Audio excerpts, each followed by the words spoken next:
بسم اللہ الرحمن الرحیم الحمد للہ رب العالمین اللہم صلی علی سیدنا محمد وعلی آل سیدنا محمد وبارک وسلم فاعوذ باللہ من الشیطان الرجیم بسم اللہ الرحمن الرحیم فَإِذَا قَضَيْتُم مَّنَاسِكَكُمْ فَاذْكُرُوا اللَّهَ كَذِكْرِكُمْ آبَاءَكُمْ أَوْ أَشَدَّ ذِكْرًا فَمِنَ النَّاسِ مَن يَقُولُ رَبَّنَا آتِنَا فِي الدُّنْيَا وَمَا لَهُ فِي الْآخِرَةِ مِنْ خَلَاقٍ۔ سورہ بقرہ آیت نمبر 200، پارہ نمبر 2، پارہ رکوع نمبر 9، سورہ رکوع نمبر 25۔ پچھلی آیت میں حج کے طریقے کے بارے میں بیان آیا تھا۔ اس آیت میں یہ بیان آ رہا ہے کہ جب تم حج سے فارغ ہو جاؤ تب تمہیں کیا کرنا ہے اور کس طرح سے استغفار کرنا ہے اور کس طرح سے دعا مانگنا ہے۔ ترجمہ: پھر جب حج کے تمام ارکان پورے کر چکو تو مینا میں خدا کو یاد کرو، جس طرح اپنے باپ دادا کو یاد کیا کرتے تھے، بلکہ اس سے بھی زیادہ۔ اور بعض لوگ ایسے ہیں جو خدا سے التجا کرتے ہیں کہ اے پروردگار، ہم کو جو دینا ہے دنیا ہی میں عنایت کر۔ ایسے لوگوں کا آخرت میں کچھ حصہ نہیں۔ اہل ذکر اور اہل دعا کی اقسام۔ قال تعالی فمن الناس من یقول ربنا الی تحشرون۔ تفسیر ربط: گزشتہ آیات میں اللہ کے ذکر اور یاد کا حکم تھا۔ اب اہل ذکر کی اقسام کا بیان کرتے ہیں کہ اللہ کے ذکر کرنے والے اور اسی سے دعا مانگنے والے دو قسم کے ہیں۔ ایک وہ ہیں جو فقط دنیا کے طالب ہیں، یہ لوگ فقط دنیاوی عزت اور وجاہت اور فقط مال و دولت کی دعا مانگتے ہیں، ایسے لوگوں کے لیے آخرت کی نعمتوں کا کوئی حصہ نہیں۔ اور دوسرے وہ ہیں جو دنیا اور آخرت دونوں کی خوبی اور بھلائی اللہ سے مانگتے ہیں، ان کو تمام حسنات سے پورا حصہ ملے گا۔ ایک تیسری قسم اور بھی ہے، وہ یہ کہ سوائے آخرت کے کچھ نہ مانگتے۔ سو اول تو ایسی قسم بہت ہی قلیل اور نادر ہے، قلیل یعنی تھوڑی ہے، بلکہ تقریباً معدوم ہے، یعنی تقریباً اگر سمجھا جائے تو ہے ہی نہیں، نہ کے برابر۔ نیز یہ صورت شرعاً بھی پسندیدہ نہیں۔ انسان ضعیف اور ناتواں ہے، ضعیف ناتواں دونوں کمزوری کا معنی۔ دنیاوی ضرورتوں سے مستغنی نہیں۔ عبدیت کا مقتضی یہ ہے کہ جوتی کا تسمہ بھی خدا سے مانگے۔ انسان کو پیدا ہی مانگنے کے لیے کیا ہے۔ نیز انبیاء کرام کی سنت بھی یہی ہے کہ تمام دینی اور دنیاوی آفتوں سے پناہ مانگتے تاکہ سکون اور اطمینان کے ساتھ اللہ کی عبادت کر سکے۔ نیز اللہ سے مانگنا عزت ہے اور مخلوق سے مانگنا ذلت ہے۔ اللہ سے جتنا مانگو گے اتنا ہی زیادہ خدا کے مقرب بنو گے، بخلاف مخلوق کے اس سے جتنا ہی مانگو گے اتنا ہی زیادہ اس سے دور ہوگے۔ چنانچہ فرماتے ہیں کہ پس بعض لوگ کوتاہ نظر جو آخرت پر یقین رکھتے نہیں، ایسے متبرک اور مقدس مقامات میں فقط دنیا ہی کو دعا مانگتے ہیں، اور یہ کہتے ہیں کہ اے پروردگار، ہم کو جو کچھ دنیا میں ہے وہ دنیا ہی میں دے دے۔ اور اس شخص نے اگرچہ ہم کو پکارا اور ہم کو یاد کیا، لیکن ہمارے گھر میں آ کر ہم کو نہ مانگا، بلکہ دنیا دوں کو مانگا، اس لیے کہ اس شخص کو جو کچھ دنیا دینا ہوگا وہ ہم دنیا ہی میں دے دیں گے، اور آخرت میں اس کے لیے کوئی حصہ نہ ہوگا۔ اور بعض آخرت کے شہدائی اور فدائی ہیں، ایسے ہوشیار ہیں کہ دنیا ہی میں آخرت کے طلبگار ہیں، اور اپنی دعا میں یہ کہتے ہیں کہ اے پروردگار، ہم کو دنیا میں رہتے ہوئے ایسی بھلائی اور نیکی عطا فرما جو ہمارے وہم و گمان سے بالا تر ہو اور برتر ہو، اور تیری خوشنودی اور رضامندی کا ذریعہ ہو، اور آخرت میں بھی ہم کو نیکی اور بھلائی عطا فرما، یعنی ثواب اور رحمت سے سرفراز فرما، اور عفو اور مغفرت کے ذریعے ہم کو عذاب دوزخ سے محفوظ فرما۔ ایسے لوگوں کے لیے دنیا اور آخرت میں بہت بڑا حصہ ہے، اس چیز سے جو انہوں نے اپنی دعا اور استدعا اور اعمال صالحہ سے کمایا ہے، اور اللہ جلد حساب لینے والا ہے،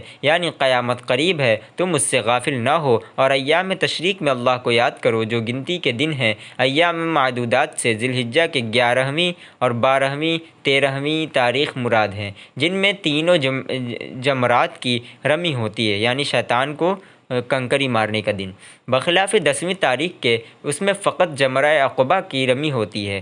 اس 10ویں تاریخ کے علاوہ 3 دن مراد ہیں، ان دنوں میں منا میں قیام کا حکم ہے، اور یہ بھی حکم ہے کہ نمازوں کے بعد تکبیر کہو، اور رمی جمار کے وقت بھی تکبیر کہو، اور قربانی کے وقت بھی تکبیر کہو، اور دیگر اوقات میں بھی کثرت سے اللہ کا ذکر کرو اور تکبیر پڑھو۔ پس جو شخص منا سے کوچ کرنے میں یعنی منا سے نکلنے میں جلدی کرے اور کنکریاں مار کر 10ویں تاریخ کے بعد صرف 2 دن منا میں ٹھہر کر 12ویں کو مکہ میں واپس آ جائے تو اس پر کوئی گناہ نہیں، اس کا حج پورا ہو گیا، حج کے ثواب میں کوئی کمی نہ رہے گی۔ اور جو شخص منا میں ٹھہرا رہا اور 13ویں تاریخ کی رمی کر کے مکہ واپس آیا تو اس پر بھی کوئی گناہ نہیں۔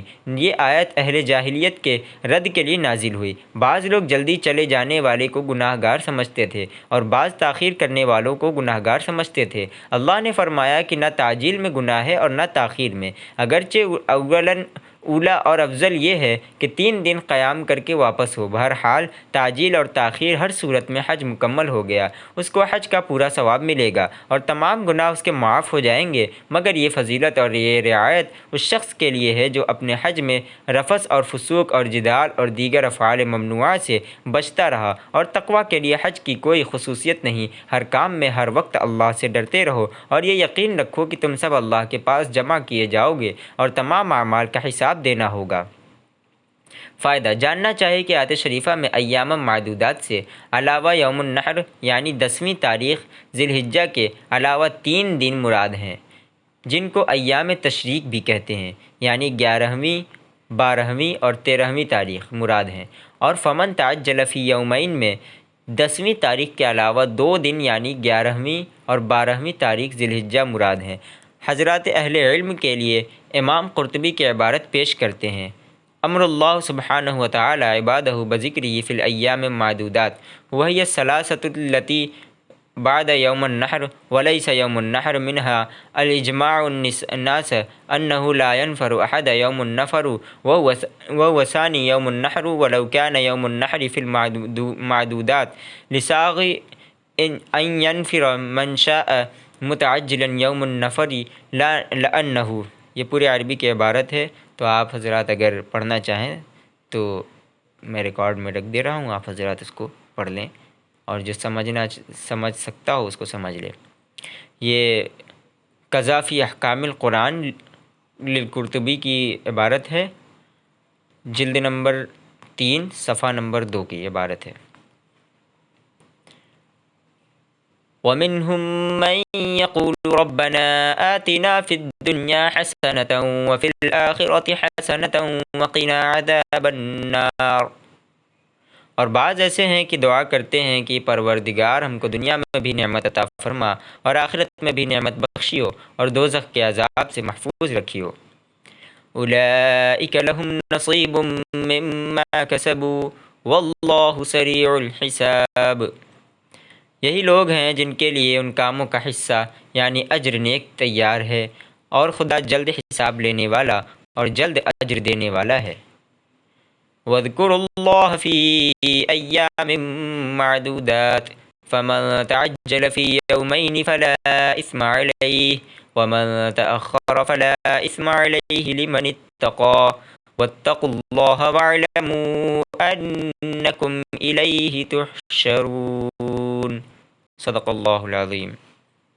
اور قیام منا کے دنوں میں جو گنتی کے دن ہیں خدا کو یاد کرو، اور اگر کوئی جلدی کرے اور 2 ہی دن میں چل دے تو اس پر بھی کچھ گناہ نہیں، اور جو بعد تک ٹھہرا رہے اس پر بھی کچھ گناہ نہیں۔ یہ باتیں اس شخص کے لیے ہیں جو خدا سے ڈرے، اور تم لوگ خدا سے ڈرتے رہو اور جان رکھو کہ سب اس کے پاس جمع کیے جاؤ گے۔ وآخر دعوانا الحمد للہ رب العالمین۔